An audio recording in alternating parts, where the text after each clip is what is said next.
was born in Pella, the capital of the kingdom of Macedon, on the 6th day of the ancient Greek month of Hecatombion, which probably corresponds to the 20th of July, 356 BC.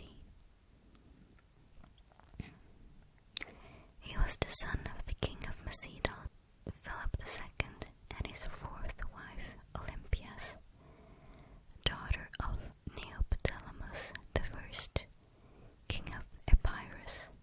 Although Philip had 7 or 8 wives, Olympias was his principal wife for some time, likely because she gave birth to Alexander. Several legends surround Alexander's birth and childhood.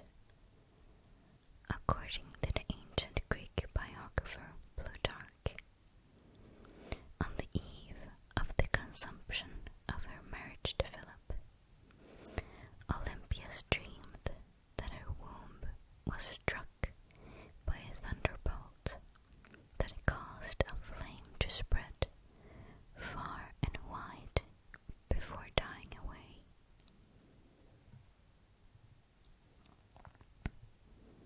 Sometime after the wedding, Philip is said to have seen himself in a dream securing his wife's womb with a seal engraved with a lion's image. Plutarch offered a variety of interpretations of this dream. That Olympias was pregnant before her marriage, indicated by the sealing of her womb, or that Alexander's father was Zeus. Ancient commentators were divided about whether the ambitious Olympias promulgated the story of Alexander's divine parentage, variously claiming that she had told Alexander, or that she dismissed the suggestion as impious. On the day Alexander was born, Philip was preparing a siege in the city of Potidea on the peninsula of Consolidating. That same day, Philip received news that his general Parmenion had defeated the combined Illyrian and Paeonian armies, and that his horses had won at the Olympic Games. It was also said that on this day, the temple of Artemis in Ephesus, one of the 7 wonders of the world, burned down. This led Hephaestion of Magnesia to say that it had burned down because Artemis was away, attending the birth of Alexander. Such legends may have emerged when Alexander was king, and possibly at his instigation, to show that he was superhuman and destined for greatness from conception. In his early years, Alexander was raised by a nurse, Alanike, sister of Alexander's future general Cletsius the Black. Later in his childhood, Alexander was tutored by the strict Leonidas, a relative of his mother, and by Lysimachus of Acarnania. Alexander was raised in a manner of noble Macedonian youth, learning to read, play the lyre, ride, fight, and hunt. When Alexander was 10 years old, a trader from Thessaly brought Philip a horse, which he offered to sell for 13 talents. The horse refused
stewardship of the academy to take up the post.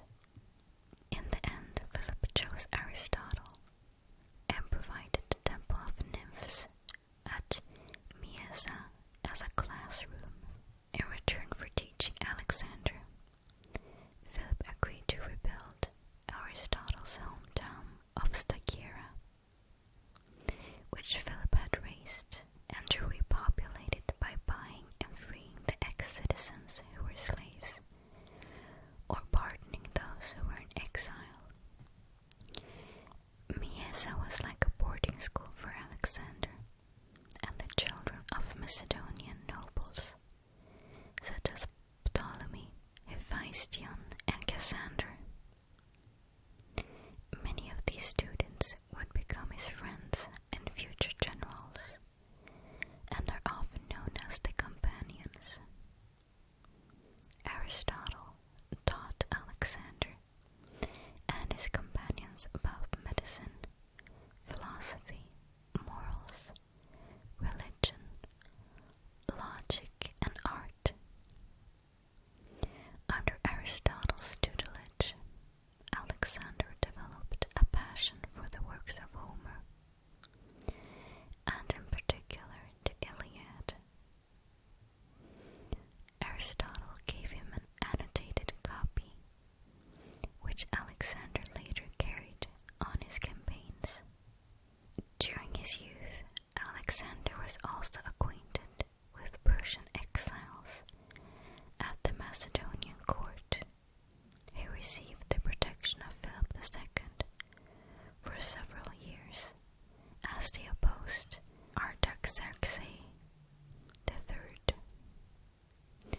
Among them were Artabazus II and his daughter Persine, future mistress of Alexander, who resided at the Macedonian court from 352 to 342 BC, as well as Hydaspes, future satrap of Alexander, or a Persian nobleman named Sisines. This gave the Macedonian court a good knowledge of Persian issues, may even have influenced some of the innovations in the management of the Macedonian state. At the age of 16, Alexander's education under Aristotle ended. Philip II had waged war against the Thracians to the north, which left Alexander in charge as regent and heir apparent. During Philip's absence, the Thracian tribe of Mede revolted against Macedonia. Alexander responded quickly and drove them from their territory. The territory was colonized, and a city named Alexandropolis was founded. Upon Philip's return, Alexander was dispatched with a small force to subdue the revolts in southern Thrace. Campaigning against the Greek city of Bernithus, Alexander reportedly saved his father's life. Meanwhile, the city of Amphissa began to work lands that were sacred to Apollo near Delphi, a sacrilege that gave Philip the opportunity to further intervene in Greek affairs. While Philip was occupied in Thrace, Alexander was ordered to muster an army for a campaign in southern Greece. Concerned that other Greek states might intervene, Alexander made it look as though he was preparing to attack Illyria instead. So during this turmoil, the Illyrians invaded Macedonia, only to be repelled by Alexander. Philip and his army joined his son in 338 BC, and they marched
was only half Macedonian.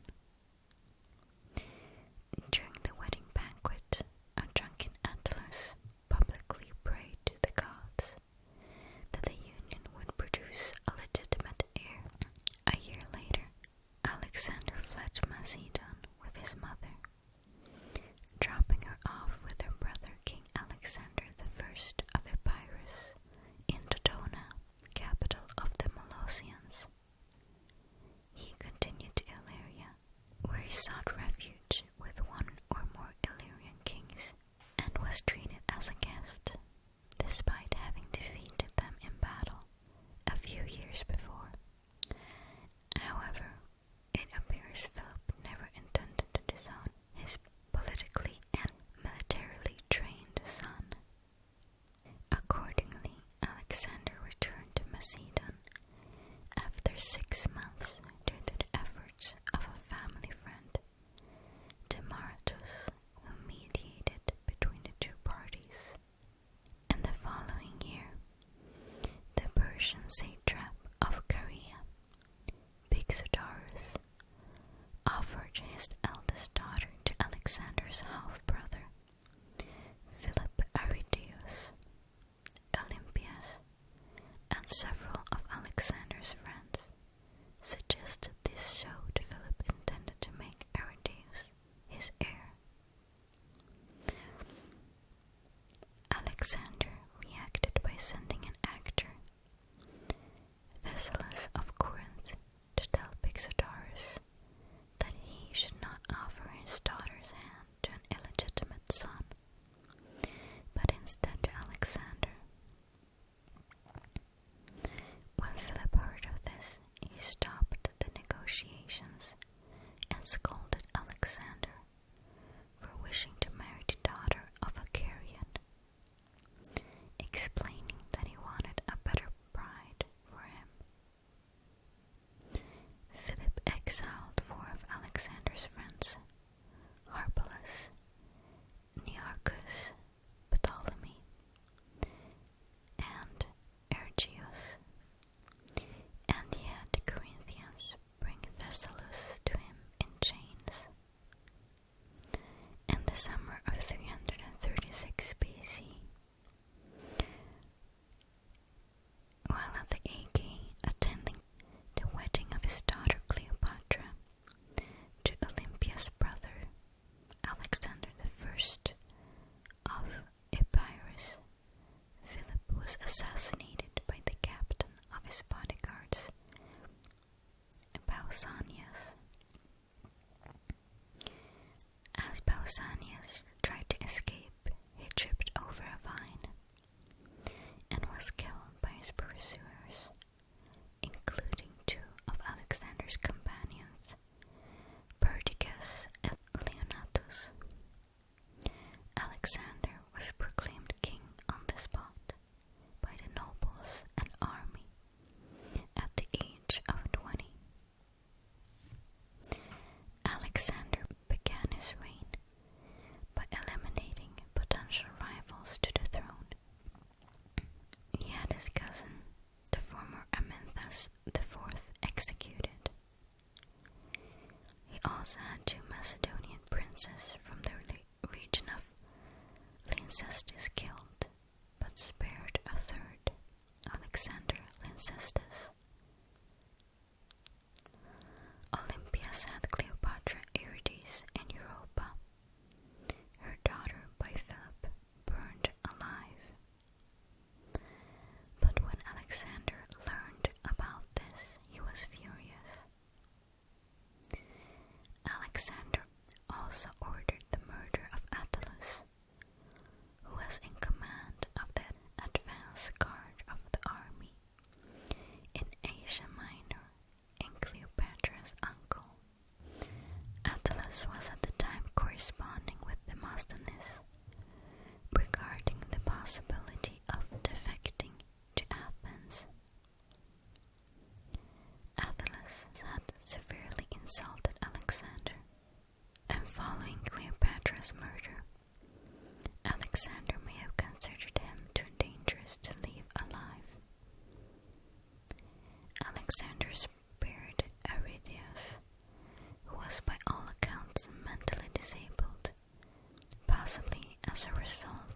poisoning by Olympias. News of Philip's death roused many states into revolt, including Thebes, Athens, Thessaly, and the Thracian tribes north of Macedon. When the news of the revolts reached Alexander, he responded quickly. Though advised to use diplomacy, Alexander mustered 3,000 Macedonian cavalry and rode south towards Thessaly. He found the Thessalian army occupying the pass between Mount Olympus and Mount Ossa, and ordered his men to ride over Mount Ossa. When the Thessalians awoke the next day, they found Alexander in their rear and promptly surrendered, adding their cavalry to Alexander's force. He then continued south toward the Peloponnese.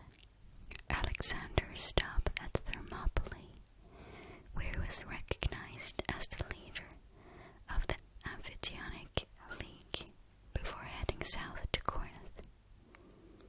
Athens sued for peace, and Alexander pardoned the rebels.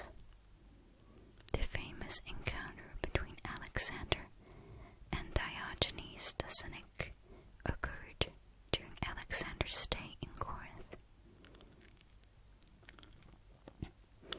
When Alexander asked Diogenes what he could do for him, the philosopher disdainfully asked Alexander to stand a little to the side, as he was blocking the sunlight. This reply apparently delighted Alexander, who is reported to have said, "But verily, if I were not Alexander, I would like to be Diogenes." At Corinth, Alexander took the title of hegemon, and, like Philip, was appointed commander for the coming war against Persia. He also received news of a Thracian uprising. Before crossing to Asia, Alexander wanted to safeguard his northern borders. In the spring of 335 BC, he advanced to suppress several revolts. Starting at Amphipolis, he traveled east to the country of the independent Thracians at the Mount Haemus. The Macedonian army attacked and defeated the Thracian forces manning the heights. The Macedonians marched into the country of the Triballi and defeated their army near the Ligneus River. Alexander then marched for 3 days to the Danube, encountering the Gaeta tribe on the opposite shore. Crossing the river at night, he surprised them and forced their army to retreat after the first cavalry skirmish. News then reached Alexander that Cleitus, king of Illyria, and King Glaucias of the Taulanti were in open revolt against his authority. Marching west into Illyria, Alexander defeated each in turn, forcing the two rulers to flee with their troops. With these victories, he secured his northern frontier. While Alexander campaigned north, the Thebans and Athenians rebelled once again. Alexander immediately headed south. While the other cities again hesitated, Thebes decided to fight. The Theban resistance was ineffective, and Alexander razed the city and divided its territory between the other Boeotian cities. The end of Thebes cowed Athens, leaving all of Greece temporarily at peace. Alexander then set out on his Asian campaign, leaving Antipater as regent. After his victory at the Battle of Chaeronea, 338 BC, Philip II began the work of establishing himself as hegemon of a league which, according to Diodorus, was to wage a campaign against the Persians for the sundry grievances Greece suffered in 480, and free the Greek city of the western coast and island that from Achaemenid rule. In 336 he sent Parmenion with Amyntas, Andromenes and Attalus and an army of 10,000 men into Anatolia to make preparations for invasion. At first, all went well. The Greek cities on the western coast of Anatolia revolted until the news arrived that Philip had been murdered and had been succeeded by his young son Alexander. The Macedonians were demoralized by Philip's death and were subsequently defeated near Magnesia by the Achaemenids under the command of the mercenary Memnon of Rhodes. Taking over the invasion project of Philip II, Alexander's army crossed the Hellespont in 334 BC with approximately 48,000 soldiers, 6,000 cavalry, and a fleet of 120 ships with crews numbering 38,000, drawn from Sidon and various Greek city-states, mercenaries, and feudally raised soldiers from Thrace, Paeonia, and Illyria. He showed his intent to conquer the entirety of the Persian Empire by throwing a spear into Asian soil and saying he accepted Asia as a gift from the gods. This also showed Alexander's eagerness to fight, in contrast to his father's preference for diplomacy. After an initial victory against Persian forces at the Battle of the Granicus, Alexander accepted the surrender of the Persian provincial capital and treasury of Assassination. He then proceeded along the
In spring 333 BC, Alexander crossed the Taurus into Cilicia.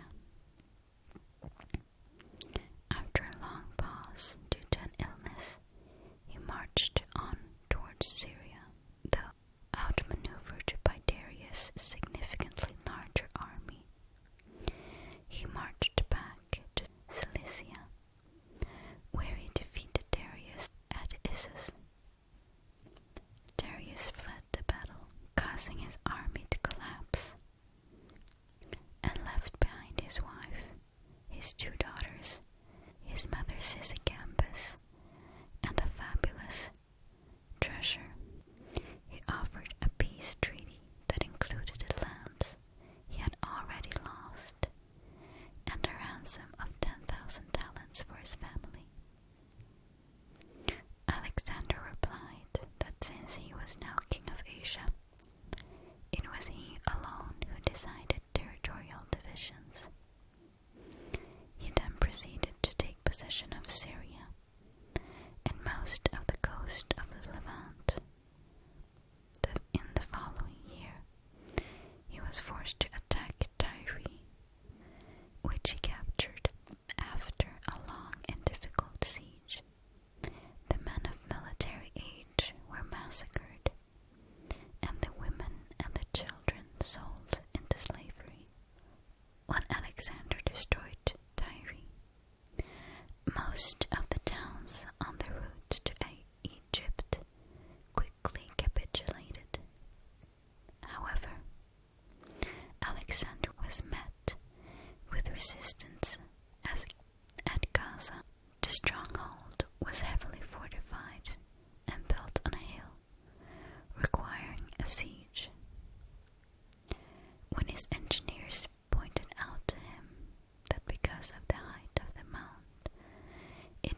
saying, I shall now enter your houses.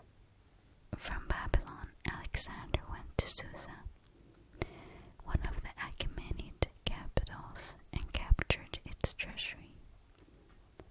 He sent the bulk of his army to the Persian ceremonial capital of Persepolis via the Persian royal road. Alexander himself took selected troops on the direct route to the city. He then stormed the pass of the Persian gates, which had been blocked by a Persian army under Ariobarzanes, and then hurried to Persepolis before its garrison could loot the treasury. On entering Persepolis, Alexander allowed his troops to loot the city for several days. He stayed in Persepolis for 5 months. During his stay, a fire broke out in the eastern palace of Xerxes I and spread to the rest of the city. Possible causes included drunken accident or deliberate revenge of the burning of Acropolis of Athens during the Second Persian War by Xerxes. Plutarch and Diodorus alleged that Alexander's companion, the hetera Thais, instigated and started the fire. Even as he watched the city burn, Alexander immediately began to regret his decision. Plutarch claims that he ordered his men to put out the fires, but that the flames had already spread to most of the city. Curtius claims that Alexander did not regret his decision until the next morning. Alexander then chased Darius first into Media and then Parthia. The Persian king no longer controlled his own destiny and was taken prisoner by Bessus, his Bactrian satrap and kinsman.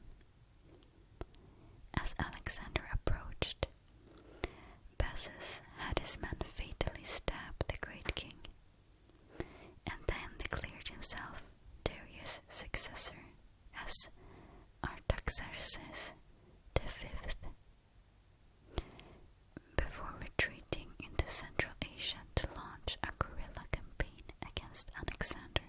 Alexander buried Darius' remains next to his Achaemenid predecessor in a regal funeral. He claimed that while dying, Darius had named him as his successor to the Achaemenid throne.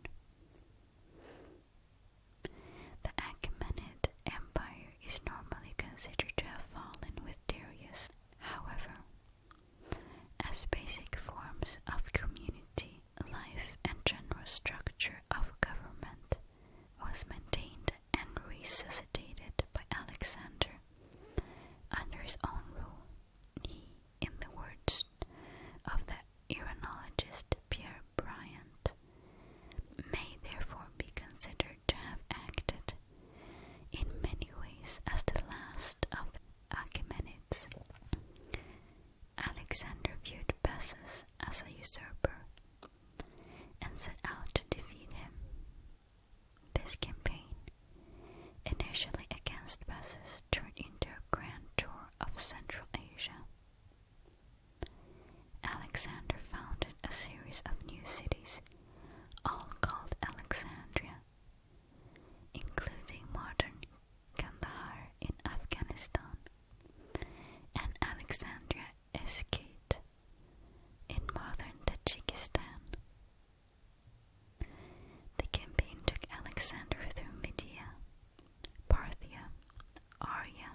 his officers, Philotas, was executed for failing to alert Alexander. The death of the son necessitated the death of the father, and thus Parmenion, who had been charged with guarding the treasury at Ecbatana, was assassinated at Alexander's command to prevent attempts at vengeance.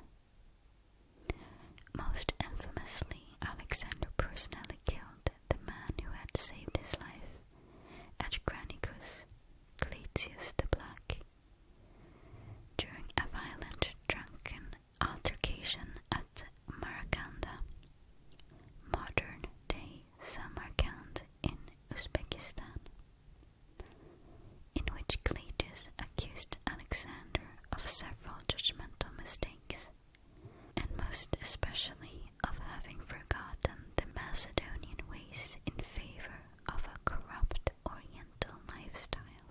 Later, in the Central Asian campaign, a second plot against his life was revealed. This one instigated by his own royal pages. His official historian, Callisthenes of Olynthus, was implicated in the plot.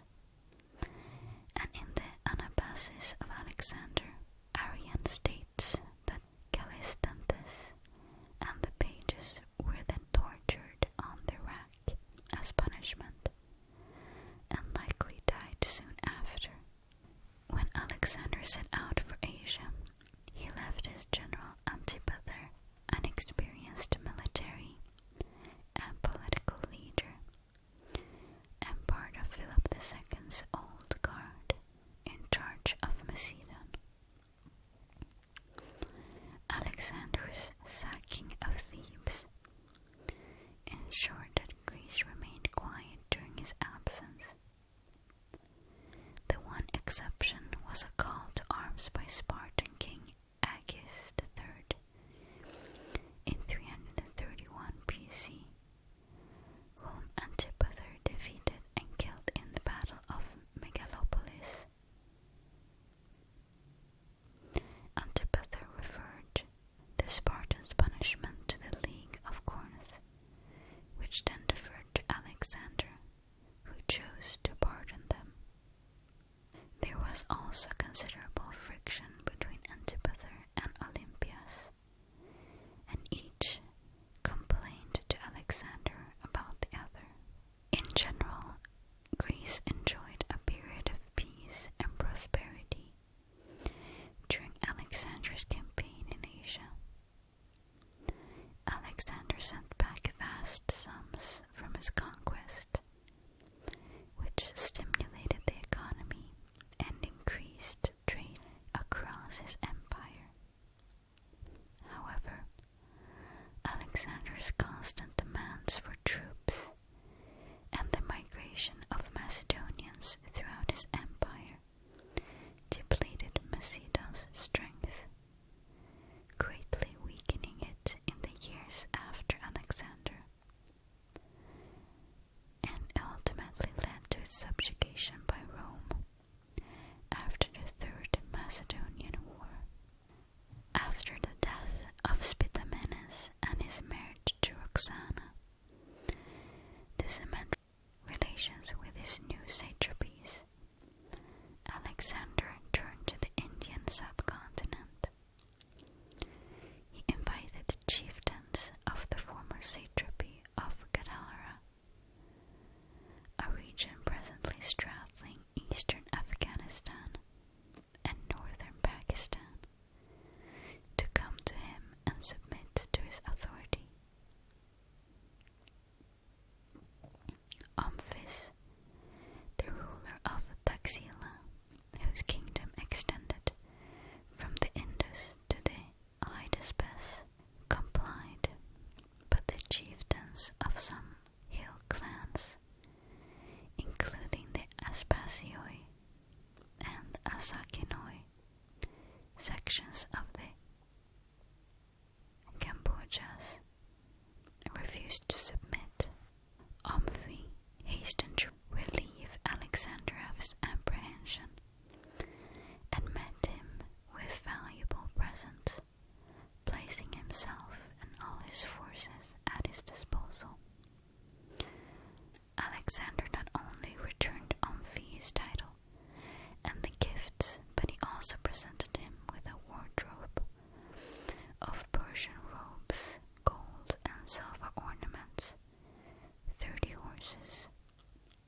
Choosing a local helped him control these lands so distant from Greece. Alexander founded 2 cities on opposite sides of the Hydaspes River, naming one Bucephala in honor of his horse who died around this time. The other was named Nike, Victory, thought to be located at the site of modern-day Monk in Punjab. Philostratus the Elder, in the life of Apollonius of Tyana, writes that in the army of Porus there was an elephant who fought brave against Alexander's army, and Alexander dedicated it to the Helios or sun, and named it Ajax, because he thought that a so great animal deserved a great name. The elephant had gold rings around its tusks, and an inscription was on them written in Latin: Helios, Alexander the son of Zeus, dedicates Ajax to the Helios. East of Porus' kingdom, near the Ganges River, was the Nanda Empire of Magadha, and further east, the Gangaridai Empire of Bengal, region of the Indian subcontinent. Fearing the prospect of facing other large armies, and exhausted by years of campaigning, Alexander's army mutinied at the Hyphasis River, refusing to march further east. The river thus marks the easternmost extent of Alexander's conquest.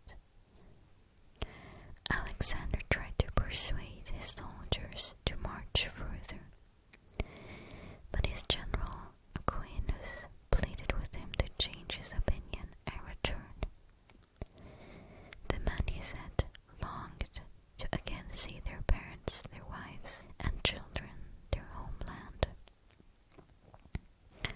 Alexander eventually agreed and turned south, marching along the Indus. Along his way, his army conquered the Mali in modern-day Multan and other Indian tribes, and Alexander sustained an injury during the siege. Alexander sent much of his army to Carmania, modern southern Iran, with General Craterus, and commissioned a fleet to explore the Persian Gulf, ashore under his admiral Nearchus, while he led the rest back to Persia through the more difficult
BC, Alexander died in the palace of Nebuchadnezzar II in Babylon at the age of 32. There are two different versions of Alexander's death, and details of the death differ slightly in each.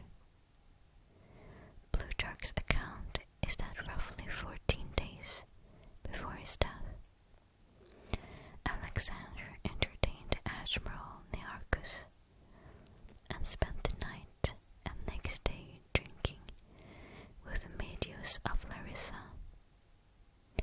He developed a fever which worsened until he was unable to speak.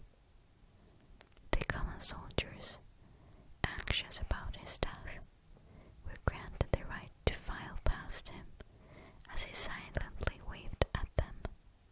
In the second account, Diodorus recounts that Alexander was struck with pain after drowning a large ball of unmixed wine in honor of Heracles, followed by 11 days of weaknesses. He did not develop a fever and died after some agony. Arrian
sarcophagus that was filled with honey, which was in turn placed in a gold casket. According to Aelian, a seer called Aristotle foretold that the land where Alexander was laid to rest would be happy and unvanquishable forever. Perhaps more likely, the successors may have seen possessions of the body as a symbol of legitimacy, since burying the previous king was a royal prerogative. While Alexander's funeral cortege was on its way to Macedon, Ptolemy seized it and took it temporarily to Memphis. His successor, Ptolemy II Philadelphus, transferred the sarcophagus to Alexandria, where it remained until at least late antiquity. Ptolemy IX, one of Ptolemy's final successors, replaced Alexander's sarcophagus with a glass one so he could convert the original to coinage. The recent discovery of an enormous tomb in northern Greece at Amphipolis, dating from the time of Alexander the Great, has given rise to speculation that its original intent was to be the burial place of Alexander. This would fit with the intended destination of Alexander's funeral cortege. However, the memorial was found to be dedicated to the dearest friend of Alexander the Great, Hephaestion. Pompey, Julius Caesar, and Augustus all visited the tomb in Alexandria, where Augustus allegedly accidentally knocked the nose off. Caligula was said to have taken Alexander's breastplate from the tomb for his own use. Around 200 AD, Emperor Septimus Severus closed Alexander's tomb to the public. His son and successor, Caracalla, a great admirer, had visited the tomb during his own reign. After this, details on the fate of the tomb are hazy.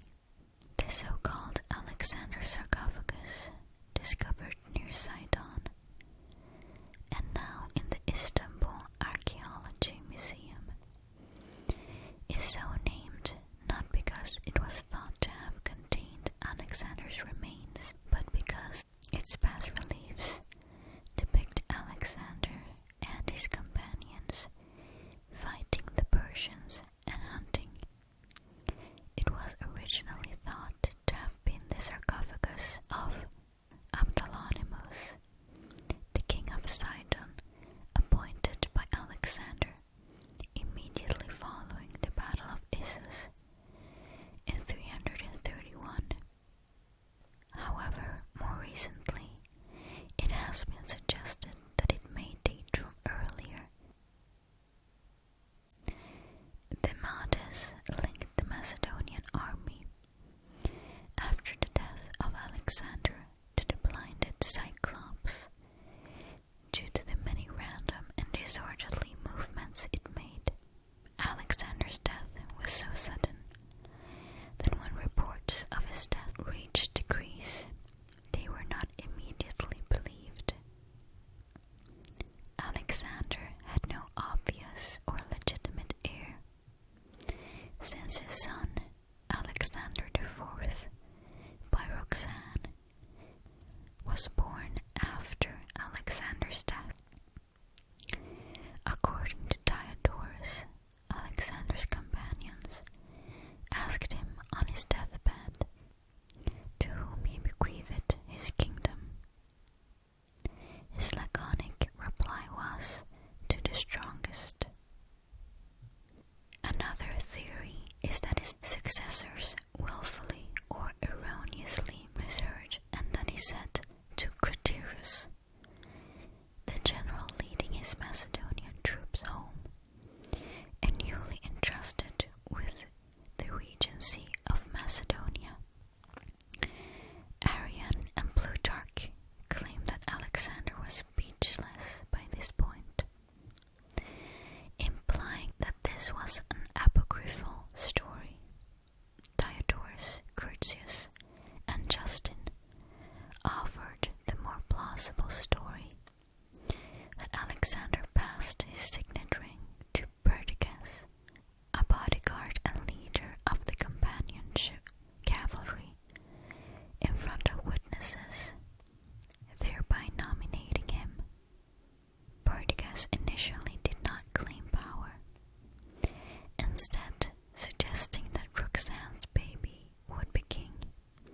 Alexander's last plans.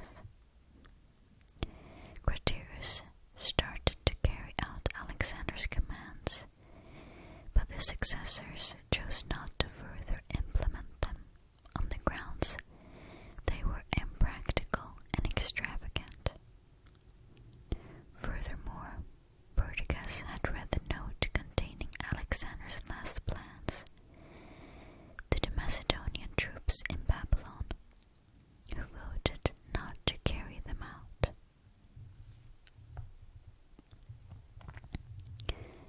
According to Diodorus, Alexander's last plans called for military expansions into the southern and western Mediterranean, monumental constructions, and the intermixing of eastern and western populations.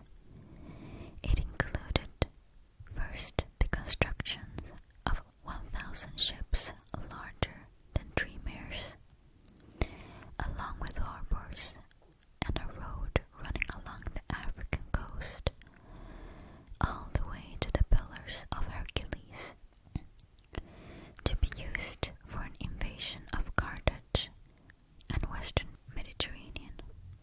Secondly, the erection of great temples in Delos, Delphi, Dodona, Dium, Amphipolis, all costing 1,500 talents, and a monumental temple to Athena at Troy.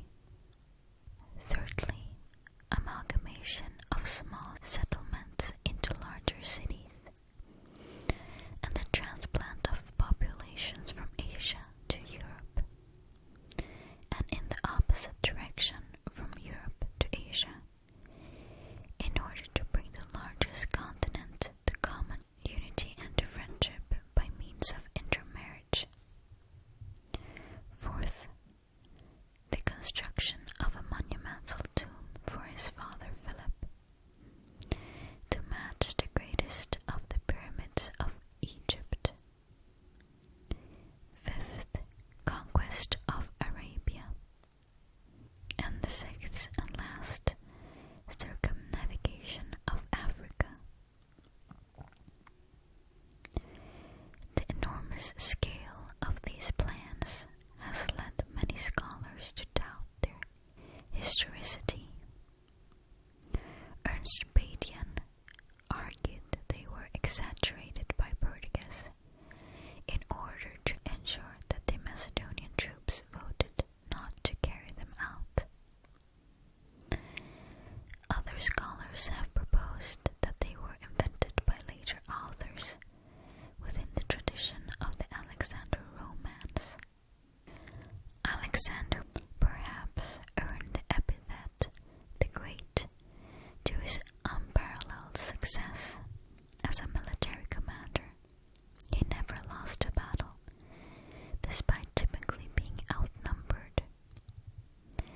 This was due to the use of terrain, phalanx and cavalry tactics, bold strategy, and the fierce loyalty of his troops.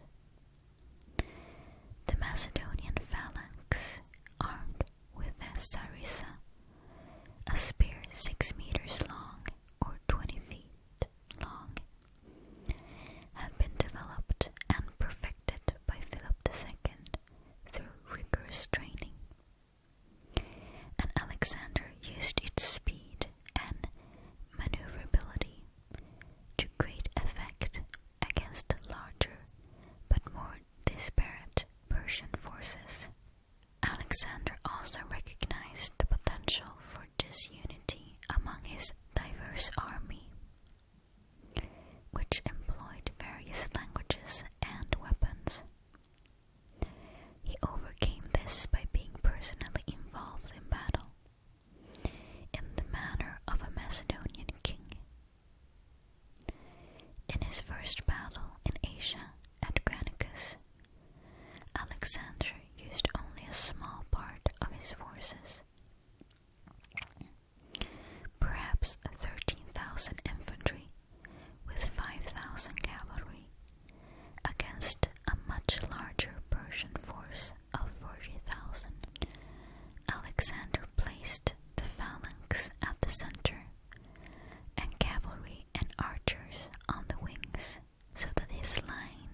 scimitars, and javelins.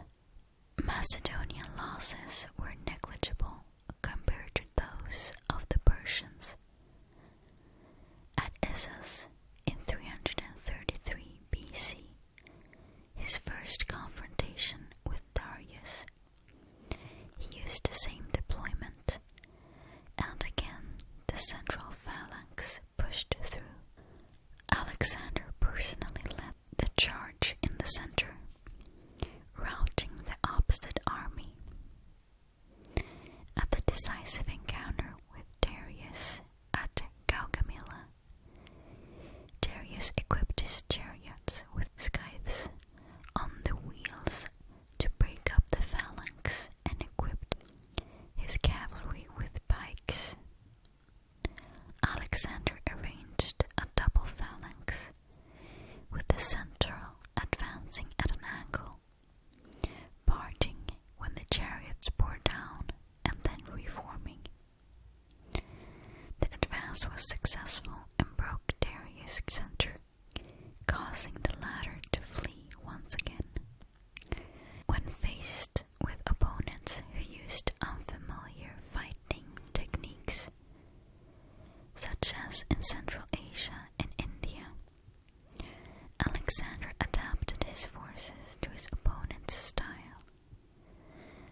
was Alexander, because he was the taller and more handsome of the two.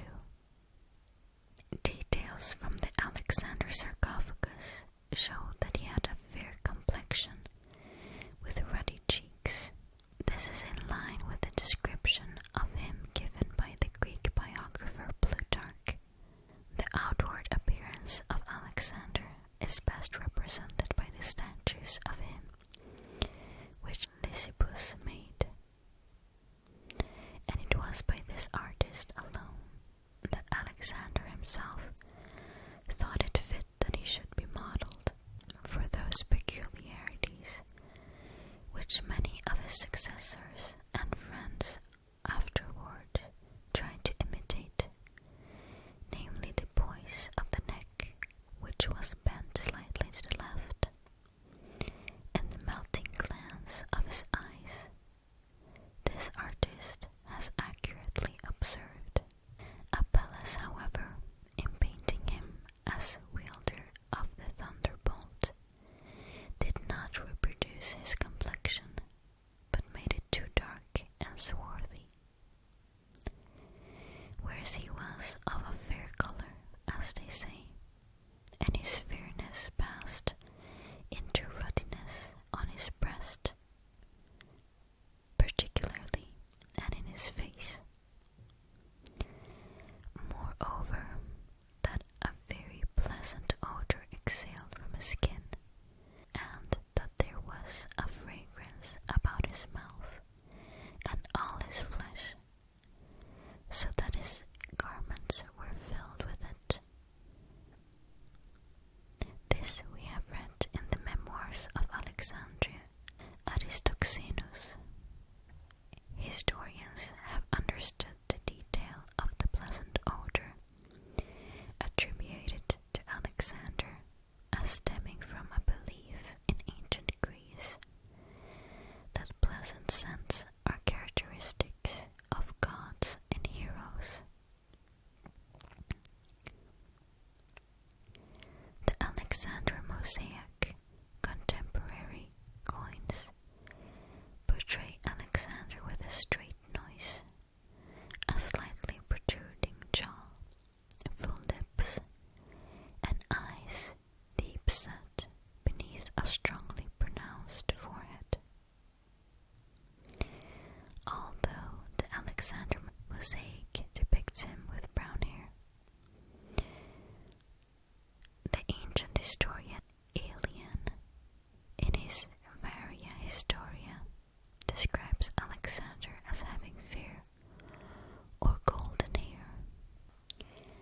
As in the case with personality traits in general, Alexander's prominent personality traits reflected those of his parents. His mother had huge ambitions and encouraged him to believe it was his destiny to conquer the Persian Empire. Olympia's influence instilled a sense of destiny in him, and Plutarch tells how his ambition kept his spirit serious and lofty in advance of his years. However, his father Philip was probably Alexander's most immediate and influential role model, as the young Alexander watched him campaign practically every year, winning victory after victory while ignoring severe wounds. Alexander's relationship with his father forged the competitive side of his personality. He had a need to outdo his father, illustrated by his reckless behavior in battle, while Alexander, worried that his father would leave him no great or brilliant achievement to be displayed to the world, he also downplayed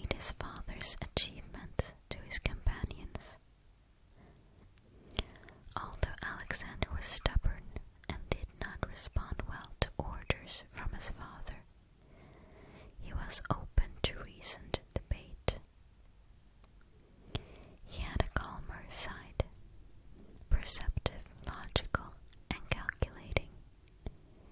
He had a great desire for knowledge, a love for philosophy, and was an avid reader. This was no doubt in part due to Aristotle's tutelage. Alexander was intelligent and quick to learn. His intelligent and rational side was amply demonstrated by his ability and success as a general.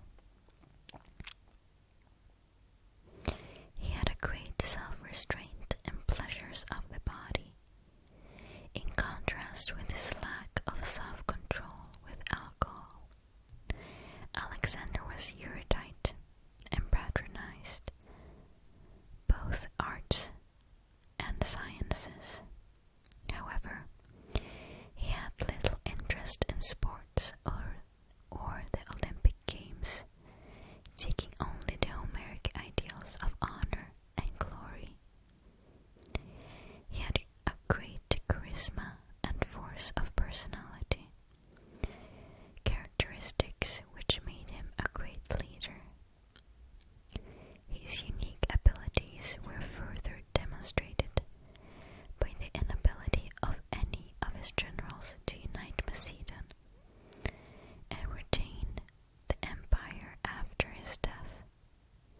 Only Alexander had the ability to do so. During his final years, and especially after the death of Hephaestion, Alexander began to exhibit signs of megalomania and paranoia. His extraordinary achievements, coupled with his own ineffable sense of destiny and the flattery of his companions, may have combined to produce this effect. His delusions of grandeur are readily visible in his will and his desire to conquer the world, inasmuch as he is by various sources described